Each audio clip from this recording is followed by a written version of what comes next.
Olá, queridos, graça e paz, do Senhor Jesus Cristo. Estamos hoje aqui para uma conversa muito proveitosa, muito gostosa. Estaremos hoje conversando sobre a história do congregacionalismo e estamos conosco hoje, para esse bate-papo, nada menos do que pastor Idauro Campos, Pastor Idauro, um grande amigo, companheiro, e é o nosso assessor de história, também da nossa denominação, da nossa USB, e nós convidamos o pastor Idauro para a gente poder trabalhar esse tema tão importante, porque muitos congregacionais, às vezes, não conhecem a sua história, Se você não conhece a história, você não sabe para onde você vai, não é isso, pastor Idauro? Então, nós agendamos, estamos aqui hoje com essa oportunidade de estar com o pastor Idauro e estarmos aí trabalhando esse tema importante para as nossas igrejas, para a nossa membresia, Conhecer, de fato, a história. E história é algo que o pastor Idauro conhece bastante, Domina bastante, Tudo bom, pastor Idauro? Seja bem-vindo. Bom dia, Zé Carlos. Bom dia a todos que vão nos acompanhar. Eu quero, primeiramente, agradecer o convite para falar sobre a história do congregacionalismo. Eu tenho algumas paixões, Zé Carlos? Uma delas é a história da Reforma Protestante. De vez em quando eu estou aí compartilhando em alguma igreja, em algum seminário, em algum podcast. E a outra grande paixão é a história do congregacionalismo, inclusive do congregacionalismo do Brasil.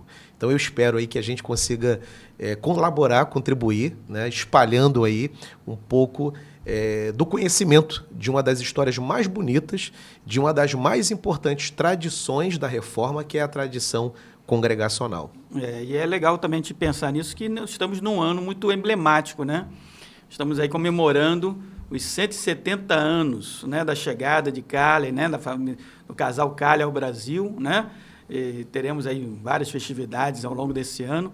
Então, realmente é uma data muito emblemática e nós trazemos, a história, recuperarmos, lembrarmos, dessa história tão bonita, como você falou aí também.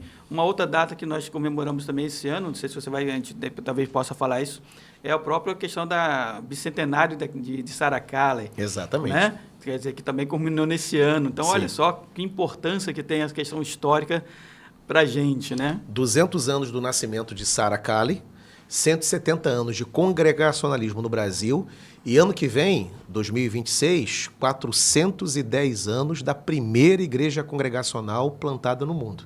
Então, assim, é uma época de celebrações. É verdade, E não é ser saudosista, Porque às vezes as pessoas falam, conhecer a história é saudosismo. Não, conhecer a história é importante porque são a nossa fundação. Exato. É a estrutura que pode nos levar adiante. Exato. Martin Lloyd Jones tem que aliás foi um grande obreiro congregacional, o pastor da Westminster Chapel, tem um capítulo de livro, e um dos livros dele, que o título é Podemos Aprender da História. Aliás, devemos aprender da história. Perdão, Podemos Aprender da História. É o título do capítulo de livro dele. Porque a história tem isso, ela nos ensina, ela não é só um acúmulo de informações... Um registro apenas. Apenas um registro. Um acúmulo de informações do passado. Ela tem esse lado, claro, especialmente a chamada história documental, que é um campo da historiografia. Para você ter uma ideia, a historiografia tem 32 campos de abordagem. Um deles é a história documental, que lida com os documentos, os registros e tal. Só que a história vai para além disso. Quando você descobre os fatos históricos e você sabe interpretá-los e tem ferramentas para você interpretar, aquilo te auxilia a você não cometer os mesmos erros. Aponta, portanto, para o futuro. Conhecer a história te ajuda com o futuro. Então, a história é fundamental.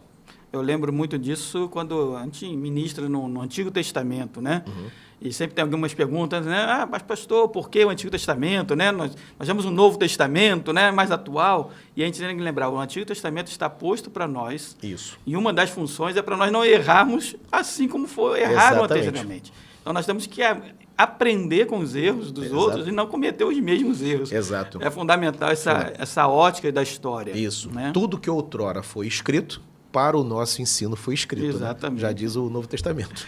Que bom. Pastor Idauro, então hoje nós vamos falar sobre, né, especificamente nesse momento, sobre a história do congregacionalismo. Isso.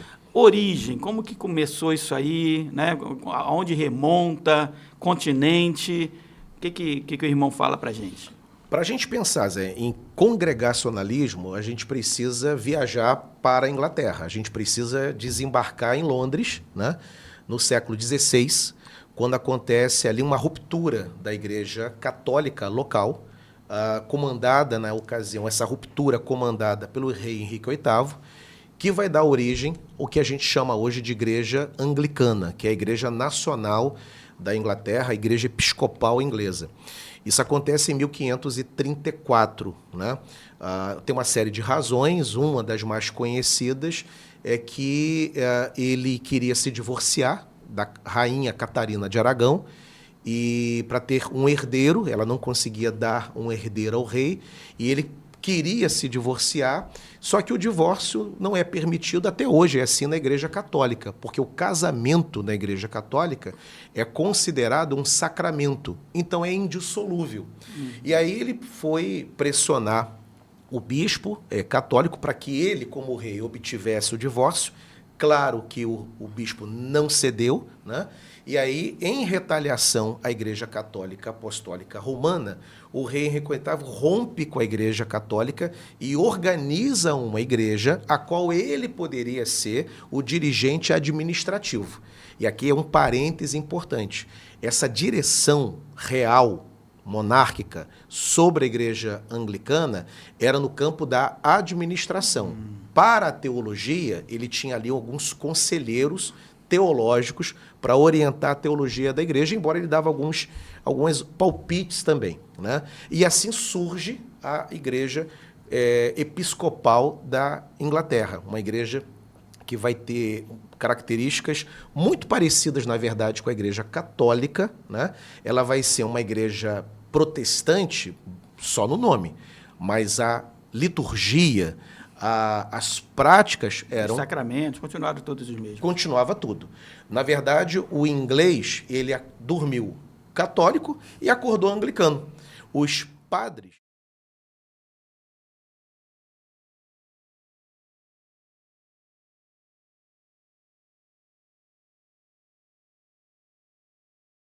como estava acontecendo na Suíça de Zwinglio e muito menos na de Calvino, se bem que em 34 Calvino ainda iria entrar para o movimento de reforma. Calvino só entra em 1536.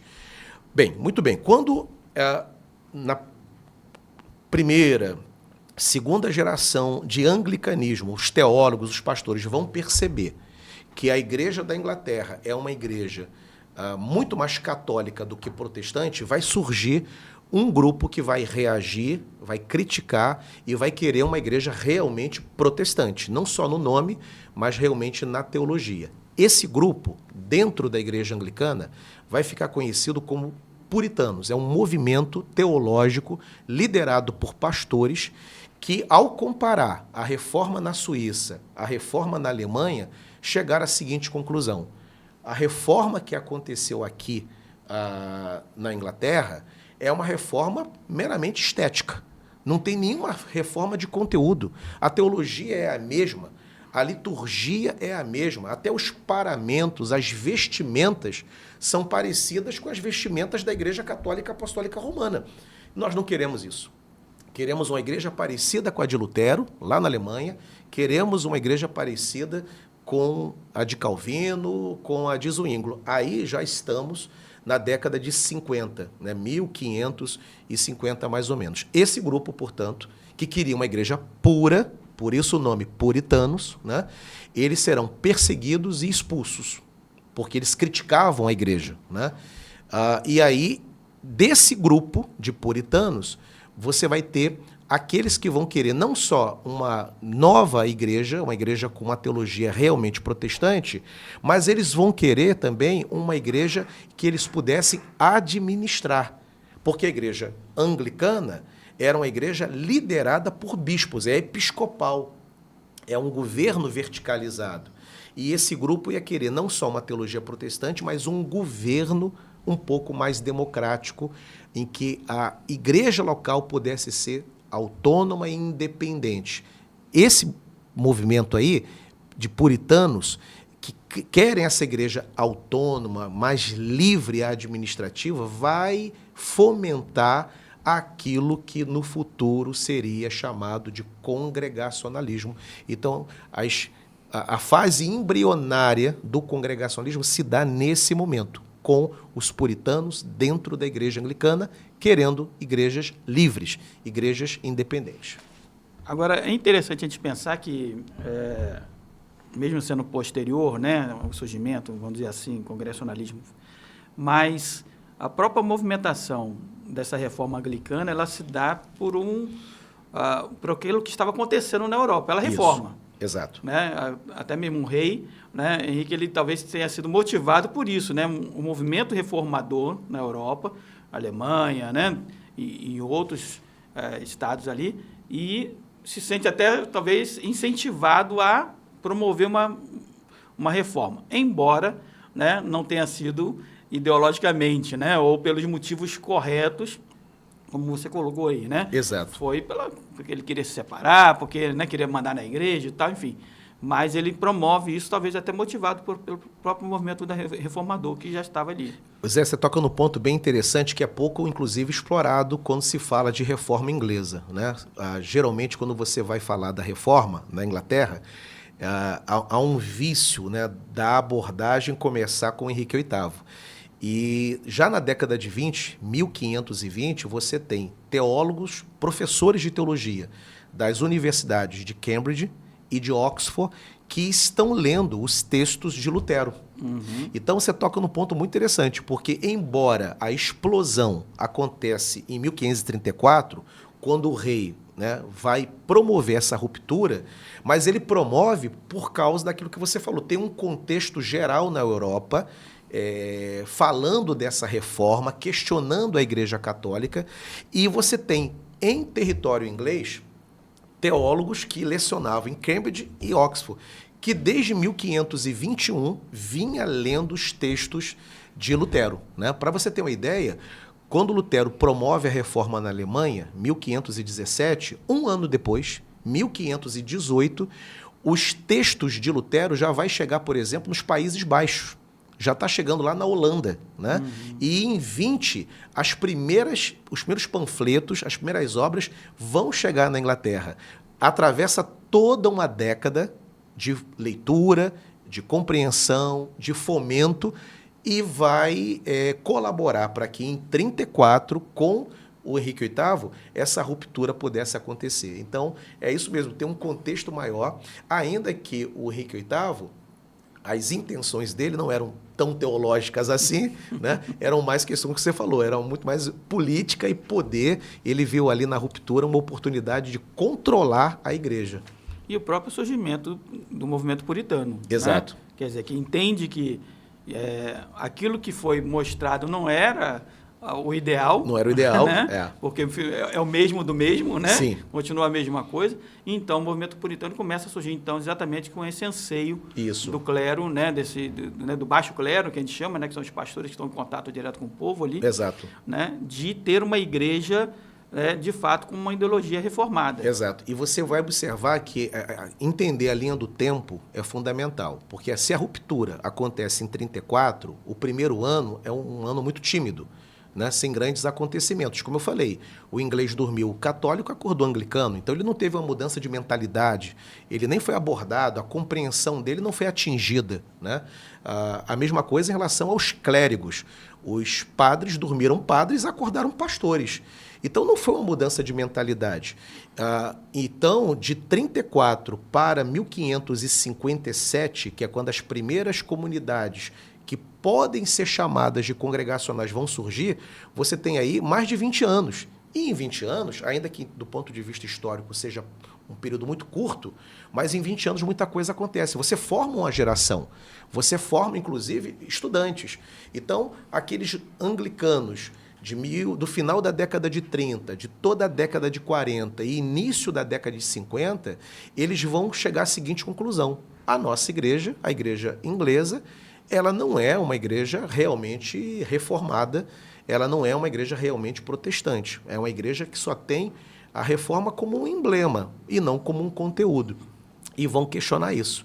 E se não bastasse isso, o modelo de governo vai começar a ser questionado. Porque os teólogos puritanos, eles tinham muita dificuldade com o regime episcopal, que era o regime da igreja anglicana. Ela copiou da igreja católica, né? E eles queriam uma igreja mais autônoma, mais independente. Interessante que, entre os puritanos, você vai ter correntes que serão correntes de puritanos anglicanos. Somos puritanos, queremos uma reforma da teologia, mas queremos permanecer na igreja episcopal. Na estrutura. Na estrutura. Uma outra corrente, queremos uma reforma da teologia e queremos uma reforma do modelo de governo também. E um governo na mão dos presbíteros, que é o governo presbiteriano, que vai ser herdeiro também, né, tanto de João Calvino, né, como do próprio movimento puritano. E o outro modelo, a outra corrente, são dos puritanos congregacionais, que vai influenciar o surgimento da própria igreja congregacional e, posteriormente, da igreja batista, porque a igreja batista é uma igreja congregacional. É um modelo congregacional. São congregacionais como nós. Agora, Edauro, você está falando um negócio, a questão da história, o problema da história é que você vai puxando, né? Sim. Os pontos, né? E você estava falando aí do movimento anglicano, né, de como foi feito, acordou, né, Isso. no outro dia, e me veio à memória agora exatamente o que aconteceu lá em Constantino. Sim, né? Exato. Então, assim, era uma coisa, no outro dia vocês não são mais sacerdotes, né? Vocês agora são, né, são pastores, vocês agora são bispos, são, né, protestantes, são cristãos. Exato. Né? Então a gente vê a dificuldade, né, quando o governo, né, na verdade, entra nessa história. Exatamente. Às vezes querendo ajudar, mas atrapalha muito, né? E geralmente, Zé, a história demonstra isso, não dá certo nessa relação. Tanto que um dos tópicos que a gente vai abordar mais à frente é justamente da ruptura que os congregacionais e os batistas também vão até ficar mais destacados, os batistas, nisso que eu vou dizer, que é a ruptura total com o Estado, né? Entendendo que são esferas diferentes. Pode até colaborar, pode haver uma colaboração da religião com o Estado, né? Do cristianismo, da igreja, no que tange a intercessão pelas autoridades, né? O aconselhamento, né? A igreja termina sendo uma espécie de consciência do Estado, mas nunca de participação orgânica, de administração, porque termina dando problema. Você veja que a Inglaterra, ela é uma demonstração disso, né? Então, o rei rompe, agora todo mundo tem uma nova igreja, e o inglês, que não estava entendendo absolutamente... Você imagina, o Zé Carlos, como foi difícil para aquele inglês, que ele acordou, cadê a nossa igreja? Agora eu não sou mais católico, agora não sou mais obediente ao Papa, eu sou obediente ao rei. Se hoje, nas redes sociais, tudo é muito automático, muito rápido, gera uma confusão tremenda, mudança de conceitos, mudança de paradigmas, você imagina o que era naquela época, como que essa comunicação foi difícil de chegar em cada aldeia. Aí aquele padre recebia o comunicado real, não, a partir de agora não somos mais católicos e você não é mais padre, agora você é pastor, você é um clérigo protestante. Aquilo foi muito difícil, com certeza. Criou muito choque, com certeza. Daí as tensões, as lutas, os conflitos, né, que foram promovidos naquela época. Inclusive armados, às vezes, inclusive né? armados. Aliás, a reforma inglesa é outro dado que não aparece muito nas obras didáticas, assim, mas você encontra nas obras de historiadores especializados, foi uma das mais sangrentas. E sangrentas porque o século XVI, século XVII, até o século anterior, século XV, você não tem liberdade religiosa, né? Você é católico. Você é católico porque a Igreja Católica ela domina o cenário ocidental. Então, em todos os países da Europa, a Igreja Católica ela dominava e ela tinha força política, né? Força política. Então, quando ela percebeu o rompimento na Alemanha, depois nos Países Baixos, na Suíça e depois na Inglaterra, ela reagiu com muita força, né?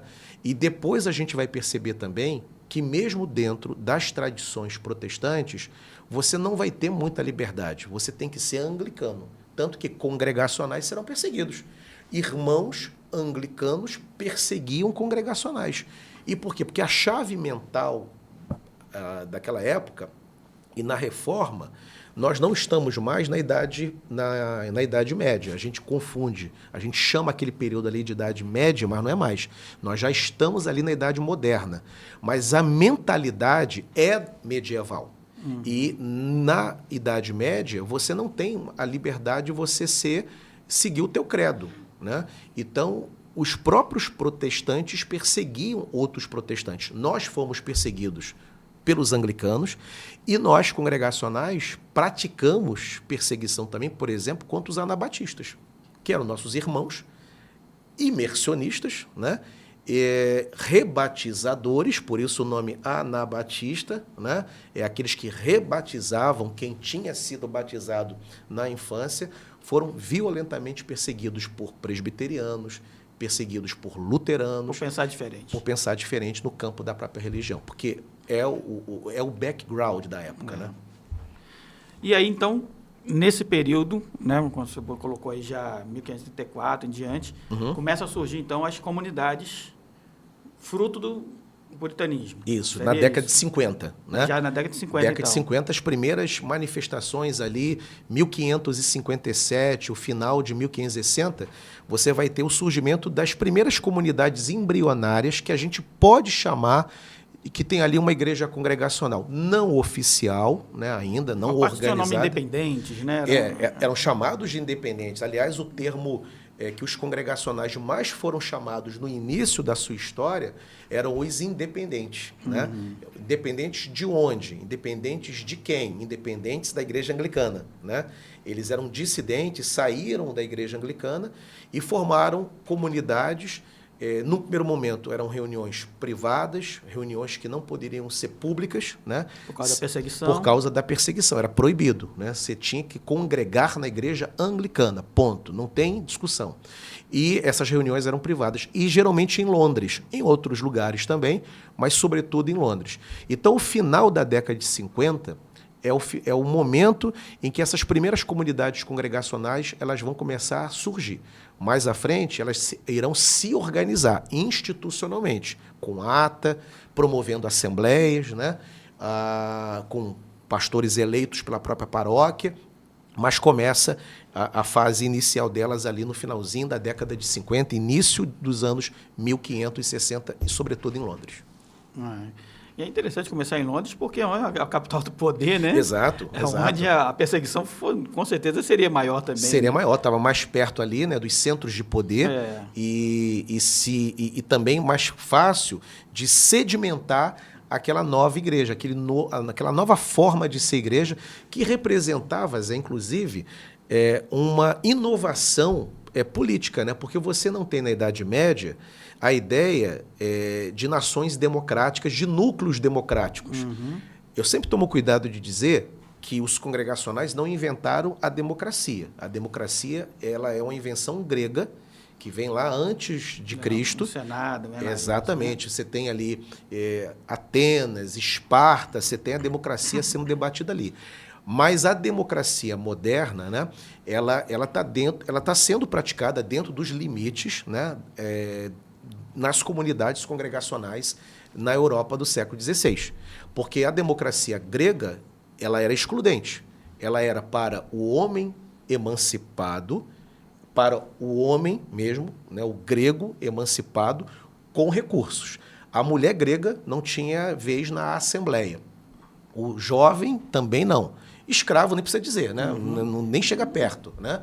Então, a democracia grega ela é excludente. Ela é limitada, né? Ela é uma democracia aristocrática, né, para um grupo. Né?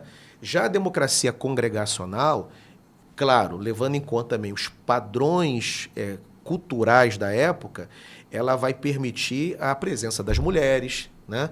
Ela vai permitir que todos se juntem dentro da congregação para a tomada de decisões, até chegar nesse congregacionalismo que hoje a gente conhece, né? Que toda a igreja participa, até adolescentes, né? Se eles foram batizados, claro que os nossos estatutos limitam certas decisões que um menor de idade pode participar. Por causa do Código Civil. Por causa do né? Código Civil. Aquilo que altera, por exemplo...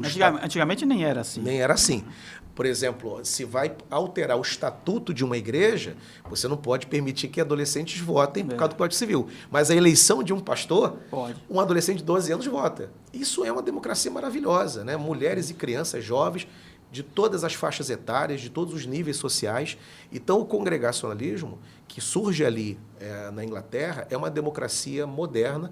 Por isso, um dos grandes motivos da gente se orgulhar da história da nossa denominação. A gente poderia dizer, então, não sei se eu né, estaria certo ou errado, mas que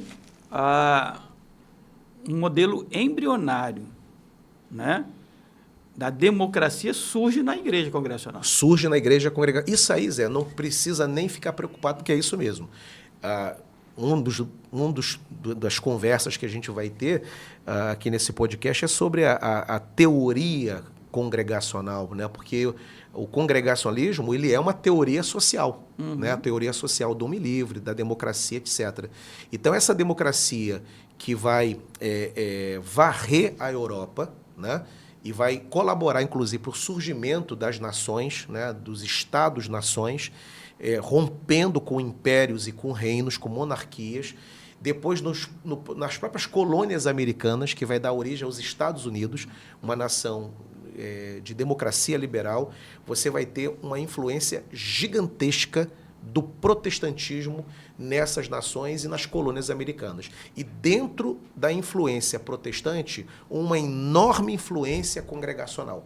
Porque os primeiros teóricos, as primeiras obras escritas e a primeira prática democrática se dá dentro das igrejas. Dentro da igreja. Você não tem democracia praticada em outros núcleos de poder, mas dentro das igrejas você tem uma forma de democracia. Foi um laboratório.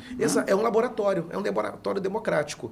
Então, o congregacionalismo, ele evangelizou parte da Europa, especialmente Inglaterra, que é a sua origem principal, e ensinou também essas nações a serem democráticas. Isso é uma das grandes belezas, uma das grandes contribuições do congregacionalismo para o mundo ocidental. Uhum. Agora, claro que isso gerou perseguições, lutas. Sim, exato. Né?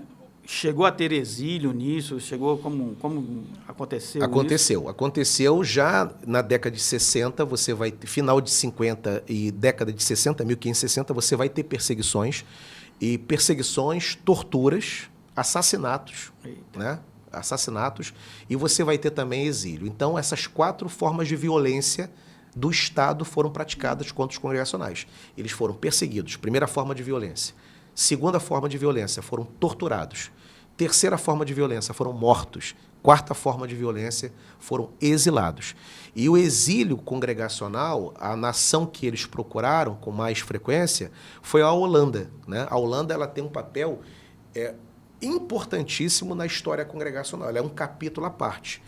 Porque havia um pouco mais de liberdade, né, política e até liberdade religiosa na Holanda.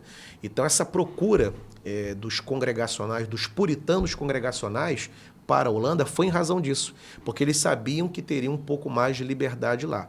Aí, Zé, já é mais ou menos a década de 90, 1590, virada já para o século XVII, né? Os primeiros anos do século XVII, 1601, 1602.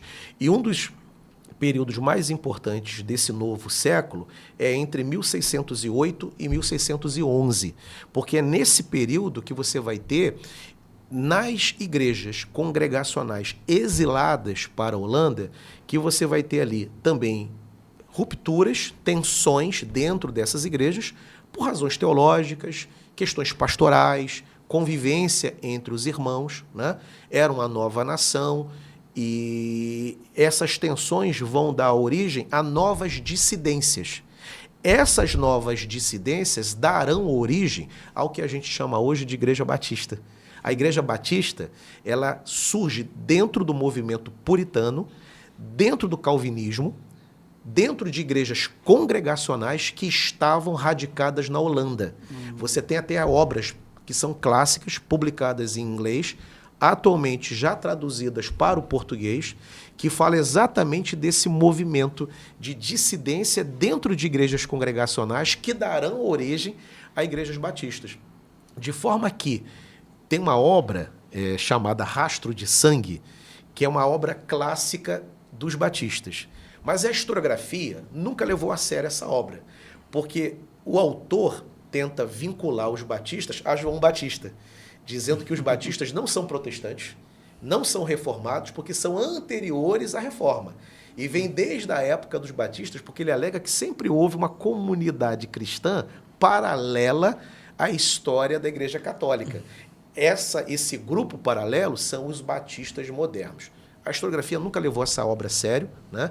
Os próprios batistas hoje criticam essa obra e a origem que a historiografia principal leva em conta é essa igreja batista que surge dos congregacionais na Holanda,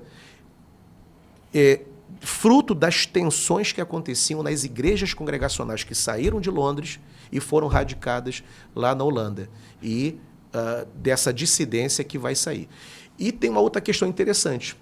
A Holanda também torna-se muito importante para nós, porque nessa dissidência, nessas tensões que aconteciam na igreja da Holanda, você vai ter um grupo de congregacionais, né, que decidiram retornar para a Inglaterra. E por que decidiram retornar? Porque a própria liberdade holandesa estava trazendo algumas preocupações, principalmente com a questão da piedade. Os ares holandeses eram ares... A liberdade era tão grande que terminou produzindo uma espécie de frouxidão moral. E a grande preocupação era com a nova geração de adolescentes, jovens e tal. Então você vai ter um grupo ali de congregacionais que não estão muito confortáveis com aquela liberdade. E eles preferem uma experiência em que houvesse um pouco mais de precisão na conduta piedosa cristã. Esse grupo volta para a Inglaterra, né? Já estamos aí na segunda década do século XVII, entre os anos 1610, 1615, mais ou menos.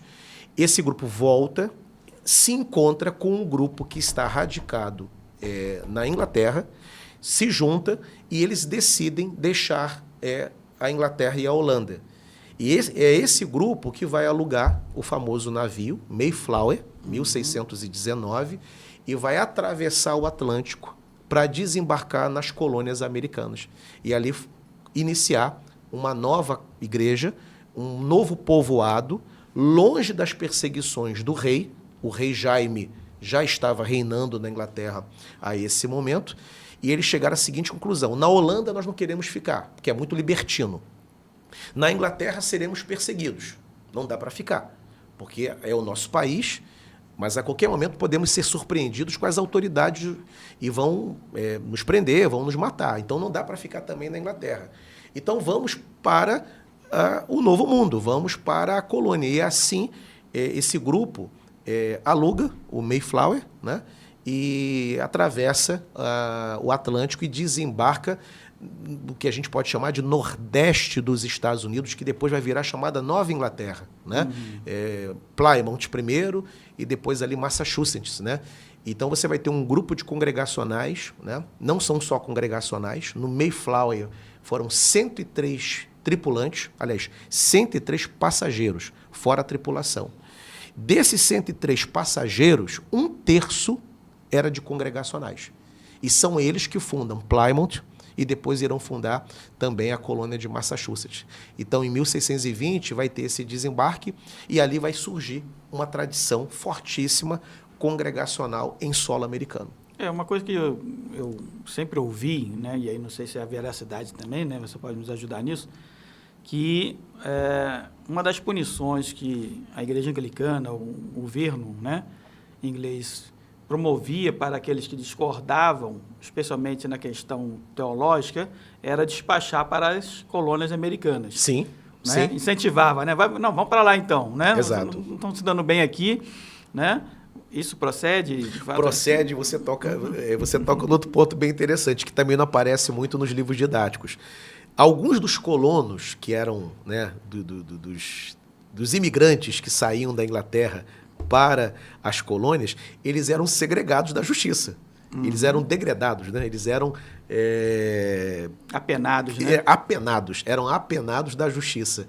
Então, você vai ter ali pais de família, assim, agricultores, pescadores, né? Criadores de gado, etc. e tal, que vão tentar a vida no novo mundo, mas você também tem apenados ali naquele grupo. Então, sim, a igreja anglicana fazia isso, porque era uma forma de se livrar. Era uma das formas de você se livrar daqueles que eram incômodos. Da tensão interna, né? Da tensão interna, exatamente. Joga para longe. O que foi um grande desafio para quem iria liderar as colônias, né? São 13 colônias que com o tempo vão se organizar, eram chamados de governadores, os líderes dessa colônia, né? E então era um grande desafio você reunir no mesmo grupo, vamos chamar assim, chefes de família que estavam ali para tentar a vida, com também gente complicada que veio naquele grupo. Isso é difícil, né? Ainda mais num novo... Quer dizer, não era um país ainda, mas uma colônia, né? Você com essa missão de tudo novo, né? Exato. E tem uma questão muito interessante, o pastor Zé Carlos. Quando chega-se o ano de 1620, né? E os puritanos vão se estabelecer ali na colônia de Plymouth e tal, eles vão enfrentar um frio extremamente rigoroso, né?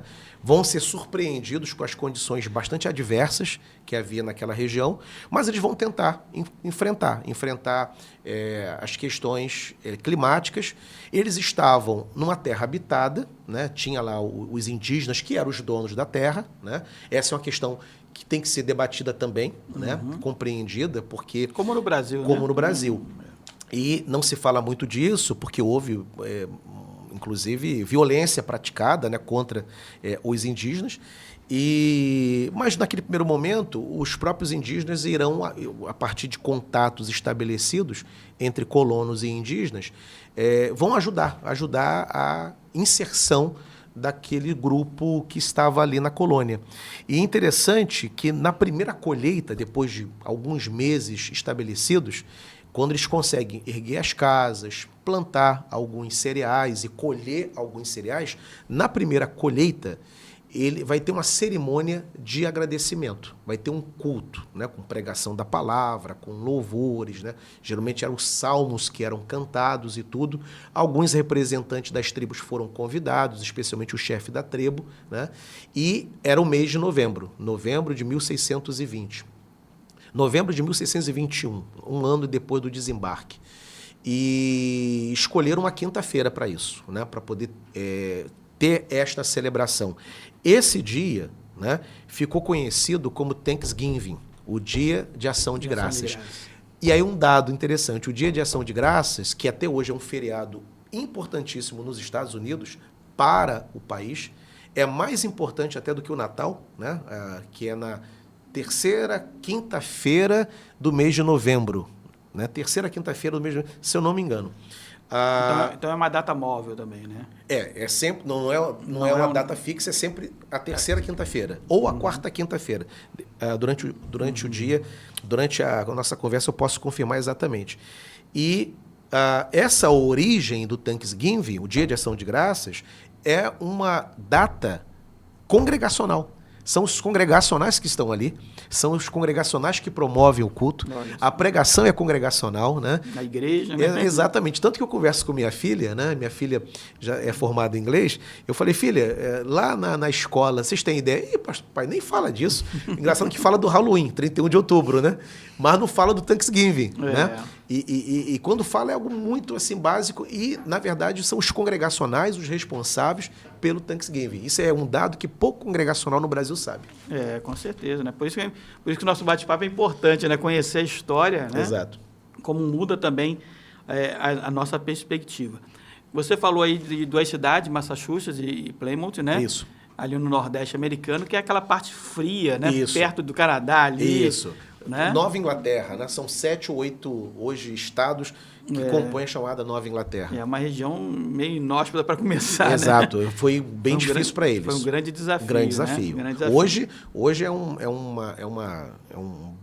é um cinturão de riqueza, né, Sim, de tecnologia, é super desenvolvido e está na memória. Habitado, né? Exato. Bem Massachusetts, povoado, aliás, é um dos melhores estados para você morar, né? E é onde está Harvard, inclusive, né? A Universidade de Harvard, Cambridge e tal. Tem Cambridge na Inglaterra e tem ali o condado chamado Cambridge também, que é onde está Harvard, né? Então, hoje é super prestigiada aquela região e está na memória americana, porque tudo começa ali. Tudo começa ali, tem o início ali. E então, com esse grupo, com a chegada do navio, né? Com esses grupos, começam a se formar o quê? As primeiras comunidades. As primeiras comunidades, tanto em termos de povoado, de colônia mesmo, né, como também das primeiras igrejas congregacionais. As primeiras igrejas americanas, elas são congregacionais. Um dado importante é que você já tinha uma colônia de orientação episcopal lá, que era a colônia de Virgínia, porque é um recorte importante. A primeira colônia não é puritana congregacional, né? Ela é do estado de Virgínia, 1609 é quando essa colônia vai ser estabelecida, mas ela é episcopal. Ela é da igreja ligada à coroa inglesa, né? Agora, já 1620, você vai ter ali as primeiras igrejas independentes surgindo, que não tem nada a ver com o anglicanismo, que são congregacionais. Tá, então essa em Virgínia seria uma igreja anglicana. Anglicanas, né? Ok. E agora, com Plymouth, Massachusetts, você vai ter as igrejas congregacionais sendo estabelecidas. Então, as primeiras igrejas, vamos chamar assim, americanas, elas são igrejas congregacionais, né? Por causa dessa presença expressiva de puritanos congregacionais. Quando os puritanos começaram a se estabelecer e vindo aos montes, você tem essa chegada em 1620 e depois você vai ter uma grande incursão de puritanos no final da década, 1629, 1630. Né? Você vai ter navios chegando, trazendo muitos puritanos. Aí se tornou um ambiente propício, né? Propício. Um ambiente seguro, né? Sem perseguição. O nome-chave aí é do reverendo John Thorpe, né? Que é o líder desse novo grupo. E aí você vai ter todo um fomento de protestantismo, de teologia protestante, de piedade protestante, reforçando as igrejas que já estavam estabelecidas ali. E um dado interessante, o pastor Zé Carlos, é que essas igrejas congregacionais, elas vão ser também centros decisórios das questões da comunidade. Como você não tem o que hoje seria equivalente a uma espécie de prefeitura, né? Você não tem Câmara dos Vereadores ali, você tem aqueles aldeões que moram naquelas aldeias, naqueles povoados, eles precisam decidir, né? As demarcações, onde vai ser a creche, os espaços públicos, onde as crianças irão brincar, o que nós iremos fazer, quais são as nossas atividades empreendedoras, como que nós iremos sobreviver, quem cuida do gado, quem cuida da agricultura, quem ordenha a vaca para poder produzir leite e queijo. Essas decisões da sobrevivência vão ser tomadas, essas decisões, dentro das próprias igrejas. Nas assembleias ali. Exatamente. Então, as primeiras igrejas congregacionais, elas serão espaços para culto e serão também espaços políticos. Daí a relação direta entre a democracia vista nas igrejas sobre os assuntos religiosos e também nos assuntos políticos, nos assuntos públicos, porque o espaço é o mesmo. Sim. Então, quem estava ali decidindo qual é o pastor que vai nos pastorear, quem nós iremos eleger, era naqueles espaços também que se elegia o governador da colônia, o responsável pela limpeza da rua. Né? Então, por isso que essa relação tão próxima do congregacionalismo, da prática eclesiástica, da democracia eclesiástica com a democracia pública americana. Agora, deixa eu perguntar uma coisa, Dauro. Não sei se você teria essa informação. Você tem o surgimento de várias comunidades independentes, são as igrejas, né? Isso. Ali ainda com nome independentes, talvez, Isso. né? Existiu algum movimento de unificar essas igrejas em cima de uma liderança só, regionalmente, por estados, né? Ou pelas colônias? Existiu isso ou não? Ou se respeitava essa independência No mesmo? primeiro momento, nas colônias, não. Você vai... É claro que é uma terceira boa pergunta que você me faz. É claro que quando vem outros puritanos, por exemplo, no final da década de 20, citei aqui o grupo liderado pelo reverendo John Thorpe. Ele, quando vem, você vai ver muito presbiteriano. Você tem presbiterianos lá nesse grupo, você tem episcopais nesse grupo, e claro que esses presbiterianos e esses episcopais que estão ali, tinha luteranos também. Dentro das igrejas, você vai ter esse pêndulo, né, para uma formação de igrejas que possam ter uma forma. Né? Mas isso é mais posterior. Num primeiro momento, o que você vai ter é um congregacionalismo prevalecendo. Só que temos que ter um cuidado. Esse congregacionalismo das primeiras igrejas americanas vai ter também ali, no decorrer de algumas décadas, uma espécie de teocracia, onde vai ter práticas de intolerância, algumas perseguições, né? Você vai ter ali determinados rigores, uma certa exigência nos costumes. Então, você vai ter ali um congregacionalismo que, às vezes, ele vai pender para o autoritarismo. É congregacional. E, detalhe, só uma colaboração, embora o termo independente ele esteja muito no início da história congregacional, mas o próprio termo congregacional também vai ser logo utilizado. Uhum. Então, é muito comum você encontrar na literatura os dois termos, independente e congregacional, independente ou congregacionalista, que é o termo predileto dos ingleses, né? E, embora sejam igrejas congregacionais, mas elas têm um viés autoritário, né, para a organização da vida pública. Por exemplo, um dos traços desse autoritarismo: todo morador da colônia tem que frequentar a igreja. E isso não é congregacionalismo. Uhum. A gente não força o cidadão nas regiões em que nós estamos estabelecidos, ainda mais nesse tempo do advento do conceito de Estado laico, a estar nas nossas igrejas. A gente não pressiona nem membro de igreja, a gente orienta. A gente, domingo você tem que estar aqui, né? Mas ninguém manda um diácono bater na porta de alguém porque faltou no domingo. Não existe essa prática. Lá tinha. Mesmo que você não fosse piedoso, você às vezes não tinha nem interesse na igreja, porque você não se converteu. Uhum. Mas você está numa colônia orientada por uma igreja congregacional. Você tem que estar lá domingo de manhã e domingo à noite. Tinha a questão do imposto, porque com o imposto você consegue subvencionar a igreja. Vem as subvenções para o sustento, o reparo, a construção do templo, a remuneração do pastor. Então, você vai encontrar nesse congregacionalismo norte-americano esses momentos de uma certa... de um autoritarismo que vai surgir no meio dessa igreja. Que, na verdade, foi o motivo que saíram da Holanda. Sim, exato. Né? E foram para as colônias americanas. Exato. O que mostra para a gente, Zé Carlos, que não existe estado puro, né, de condição. Onde o ser humano se estabelece, sim, ainda que ele tenha uma ideologia norteadora das suas práticas, né, ele tem uma ortodoxia que tentará definir a sua ortopraxia, mas o ser humano ele se molda a outros valores e a outras tendências. Então, foram perseguidos na Holanda, foram perseguidos na Inglaterra.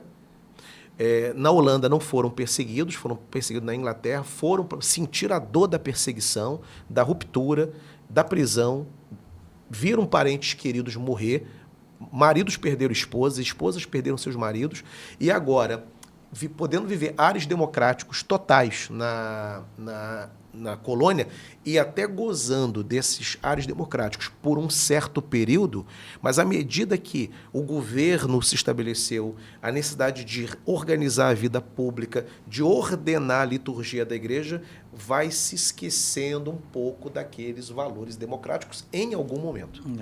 E um certo autoritarismo sob a desculpa da organização. Isso aconteceu. Se a gente pensar na questão pública, né? Vamos botar aí, você tem a origem ali americana, né? As igrejas, as comunidades congregacionais, e o que surge dali? Escola, hospital, né? Porque, na verdade, é é uma consequência. Exato. Né? A estrutura pública, Exato. né? Ela vai se desenvolver a partir daquela comunidade local e o que isso hoje, se a gente pensar no âmbito americano, né? Sim. Qual é a herança, né, do congregacionalismo? Você imagine milhares de pessoas, milhares de ingleses vivendo nas colônias, né? Naquelas primeiras colônias fundadas pelos congregacionais e demais grupos protestantes, com crianças de colo, crianças um pouco mais velhas, adolescentes. Eles precisavam de educação formal, porque as escolas, as universidades estavam lá na Inglaterra, né? E eles não pretendiam retornar para estudar. A ida desses ingleses para a colônia era uma ida definitiva. Eles foram realmente para povoar, morar e morrer no Novo Mundo. Então precisavam fundar creches e escolas, e fizeram isso, né? Fundaram creches, fundaram várias escolas. Como eram congregacionais, precisavam de um seminário para oferecer formação teológica a esses obreiros. E aí essas escolas vão ser organizadas e os seminários também. Um desses seminários, na verdade o primeiro deles, vai se desenvolver de tal forma, vai ser fundado em 1636, 16 anos após a chegada deles, o desembarque deles, e esse seminário vai se organizar e se desenvolver de tal maneira que vai virar depois uma grande universidade, que é a Universidade de Harvard. Que, aliás, o nome Harvard é uma homenagem ao pastor da Igreja Congregacional de Massachusetts, reverendo John Harvard. Né? A Harvard começa como uma escola chamada New College, né? E depois ele morre jovem. Esse pastor morre com 30 anos de idade, de varíola ou tuberculose, alguma coisa assim. E ele, quando falece, ele tinha doado o terreno onde a faculdade foi organizada, e ele doou 400 livros. Em homenagem à memória dele, os responsáveis vão dizer, a partir de agora não é mais New College, agora é a Universidade de Harvard. E essa universidade, conforme eu falei, fundada em 1636. Quando chega a virada para o século XVIII, 1704 é o ano-chave aqui, um grupo de 13 pastores congregacionais saem de Harvard e vão fundar a segunda universidade, né? E vai dar o nome de Yale. E o Yale é o sobrenome de um comerciante puritano, que ele era um mecenas, ele era um investidor, um benfeitor das causas educacionais. O nome dele era Elihu Yale. E aí vão dar o nome, essa nova instituição, de Universidade de Yale, a segunda grande universidade. E depois os presbiterianos, séculos depois, vão fundar Princeton, a Universidade de Princeton. Então, de forma que as três principais universidades americanas, Harvard, Yale e Princeton, que é considerada a trinca de ouro da educação acadêmica americana, elas são de origem protestante. 2 congregacionais e uma presbiteriana. Começaram com curso de teologia. Começaram com curso de teologia. Começaram querendo formar teólogos e pastores para que pudessem pastorear as igrejas da colônia. Harvard hoje está no debate aí porque o Trump está de treta com Harvard, né? Interferindo. Está interferindo lá na autonomia, não quer mandar dinheiro para Harvard. A gente vê como é importante, né? E a ramificação disso, né? Exato. Ou seja, claro que é uma questão social. Sim. Né? Se você tem ali uma comunidade que é congregacional. Isso. Né? Então, um hospital, né? Uma escola, as estruturas governamentais, elas vão sofrer uma influência. Vão sofrer influência direta. Né? É um processo civilizatório, não, né? Não precisa ser uma teocracia. Exato. Mas, com certeza, há uma influência. Exato. Né? Positiva, né? Positiva. Tanto que o ethos, né? O chamado ethos protestante, ele foi passado para a sociedade americana, os valores, né? Com todas as belezas e todos os defeitos que o protestantismo tem, né?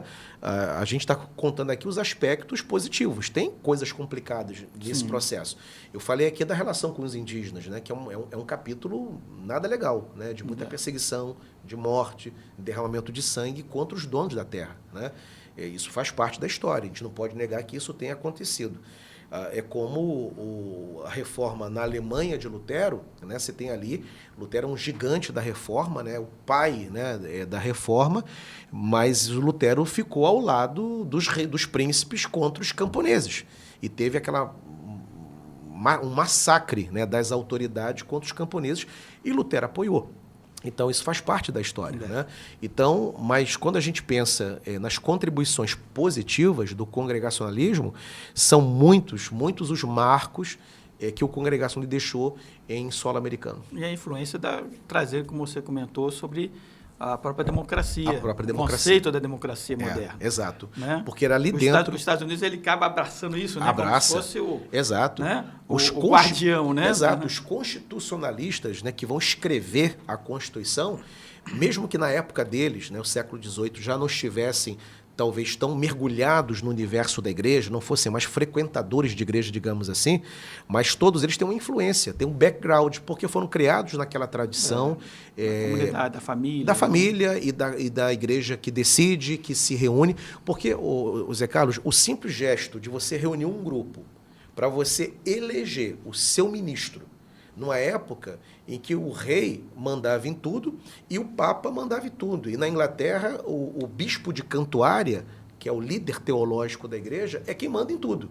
Então, eu quero que esse pároco, que esse clérigo, que esse pastor saia daqui, dessa aldeia, e venha para cá. E acabou.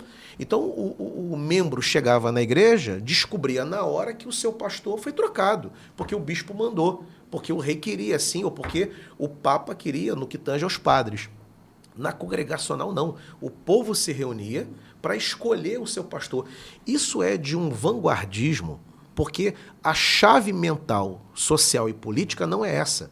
A chave social e política é hierárquica. É hierárquica. Quem manda é o rei, quem manda é o bispo, quem manda é o papa.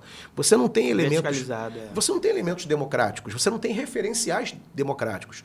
Aí um congregacionalismo surge e coloca assim: não, vamos escolher o reverendo Zé Carlos. Ah, vamos eleger? Somos nós que vamos elegê-lo? Sim, nós que vamos elegê-los. E por quanto tempo? Eles fixavam mandato, Zé Carlos. Mandato. Uma coisa que é absolutamente normal hoje em qualquer democracia. O governador tem um mandato, 4 anos, o presidente da República. Nas monarquias constitucionalistas tem a figura do primeiro-ministro, que tem um tempo de mandato, embora possa ter o seu mandato encurtado se o parlamento assim decidir. E lá não, lá naquela época, onde não tem nenhum referencial disso, eles elegiam o reverendo Zé Carlos, diziam que o Zé Carlos ia ficar 3 anos, 4 anos à frente, podendo ser reeleito, veja só isso. E detalhe, e a remuneração sairia dos cofres da própria igreja, não ia vir de fora. E o Zé Carlos iria sentar conosco e propor uma agenda de trabalho. E nós iríamos opinar nessa agenda de trabalho. Isso é de um vanguardismo, isso é de uma modernidade impressionante.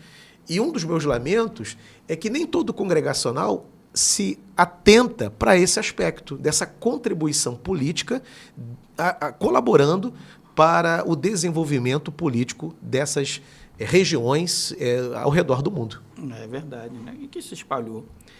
Pastor Idauro, o assunto é bom demais, né? Sim. E a gente vai embora. Exatamente. Mas a gente quer finalizar essa primeira parte, né? Essa parte da história. Claro que se a gente fosse falar, teria muita coisa, né? A história tem muitos detalhes, Sim. né? Mas a gente quer finalizar essa primeira etapa para ter, né? Nós vamos ter outros bate-papos aí também sobre, dando continuidade, Isso. né? Como nós falamos, por causa dos 170 anos, a gente quer, né, estar massificando isso e até melhorando essa informação que chegue a todos os congregacionais, né? Não só aos pastores, mas a todos os congregacionais. Considerações finais aí que o irmão queira falar, né, para a gente poder finalizar esse primeiro bate-papo nosso. Olha, o congregacionalismo, ele é um presente para o mundo ocidental, né? É a nossa família de fé, é onde nós estamos localizados, é onde Deus nos colocou para servir e fazemos parte de uma família que colaborou com a evangelização, primeiramente da Europa, depois dos Estados Unidos, e há 170 anos temos colaborado com a evangelização brasileira. E além da evangelização, e se fosse só na evangelização, já seria tudo, porque a evangelização tem a ver com o destino eterno do homem, né? Já teríamos dado uma grande contribuição. Não só isso, a gente colaborou também para que o mundo se tornasse melhor, com liberdade, com democracia, com educação e com civilidade. Então, 170 anos é para ser celebrado, honrado e agradecermos a Deus por fazermos parte dessa maravilhosa história. Então, parabéns para nós, congregacionais, parabéns para todos os irmãos, todo o povo congregacional. É verdade, né? Todos estão de parabéns, né? Amém. E nós louvamos a Deus. Então, a gente fica por aqui, queridos, né, nessa primeira etapa, essa primeira parte, mas fica ligado porque virão muitas outras, né? Então, você não pode perder o fio, né? Exato. Vai acompanhando porque você vai estar aí por dentro, né, desse assunto tão importante que é o que é ser congregacional, né, conhecer a nossa história, conhecer os nossos fundamentos, né, e sobretudo, exercer o congregacionalismo, né, essa democracia sábia, né, orientada por Deus. Então, Deus esteja abençoando a sua vida, Deus te guarde. E lembre-se também, né, a gente aproveita a oportunidade, nós estaremos celebrando os 170 anos, né, do Congregacionalismo Brasileiro, na Pedra de Guaratiba, nesse ano de 2025, na Pedra de Guaratiba, né, no dia 16 de agosto, 9 horas da manhã. Inclusive, o pastor Idauro é o nosso preletor, vai estar conosco lá o Grupo Logos, né, também, o pastor Paulo César estará de origem conosco, congregacional. De origem congregacional, Campograndense, né? Campograndense. E teremos ali um grande coral, queremos chegar às 170 vozes, né, no coral ali, com uma orquestra da Igreja de Brasília. Então, vai ser uma grande celebração, uma grande festa, e a gente está pedindo aí que as igrejas se mobilizem, né, levem suas caravanas, ônibus, né, para nós colocarmos ali 2.000, 3.000 pessoas ali, celebrando a Deus, glorificando a Deus pelos 170 anos. Maravilha. Então, fica ligado aí, né, nas nossas redes sociais, porque tem muita coisa boa. Deus te abençoe, em nome de Jesus.